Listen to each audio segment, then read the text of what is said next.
ఈ కేటగిరీని బేస్ చేసుకొని మనకు ప్రోడక్ట్ అనేది డిస్‌ప్లే అవ్వాలి. చూడండి.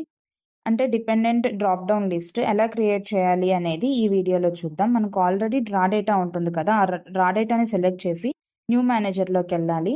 ఎలా వెళ్ళాలనేది కింద ఫార్ములా డిస్క్రిప్షన్‌లో ఇస్తాను. ఒకసారి చెక్ చేయండి. న్యూలోకి వెళ్ళి నేమ్ ఎలక్ట్రానిక్స్ లిస్ట్ ఆల్రెడీ ఇక్కడ రిఫర్స్ టు అని ఉంది కదా! అది ఇచ్చేసున్నాము సెలెక్ట్ చేసి. అగైన్ న్యూకి వెళ్ళి క్లాతింగ్ రిఫరెన్స్ మళ్ళీ చేంజ్ చేస్తున్నాం. సేమ్ ప్రొసీజర్‌ని మీకు ఎన్ని ఐటెమ్స్ ఉంటాయో, ఎన్ని కేటగరీస్ ఉంటాయో వాటి మీద చేసుకొని ప్రొసీజర్ కంప్లీట్ చేసేసుకున్నాక నెక్స్ట్ షీట్‌లోకెళ్ళి కేటగరీ డ్రాప్ డౌన్ చేసుకుందాం. లిస్ట్ క్రియేట్ చేసుకుందాం. ఆల్రెడీ కేటగరీ ఇచ్చాం కాబట్టి సేమ్. ఇక్కడికొచ్చేసరికి ప్రోడక్ట్. ఇప్పుడు క్లాతింగ్ బేస్ చేసుకొని మనకిది రావాలి కదా! సో, దానికోసం సెలెక్ట్ చేసి లిస్ట్ క్రియేట్ దగ్గర ఇండైరెక్ట్ ఫంక్షన్‌ని యూజ్ చేద్దాం. ఇండైరెక్ట్ ఫంక్షన్ యూజ్ చేస్తే అక్కడ క్లాతింగ్ అని ఇస్తే దానికి రిలేటెడ్ మాత్రమే ఓపెన్ అవుతాయి. ఫర్నిచర్ ఇస్తే ఫర్నిచర్‌వి మాత్రమే డిస్‌ప్లే అవుతాయి అలాగా. Thank you for watching this video.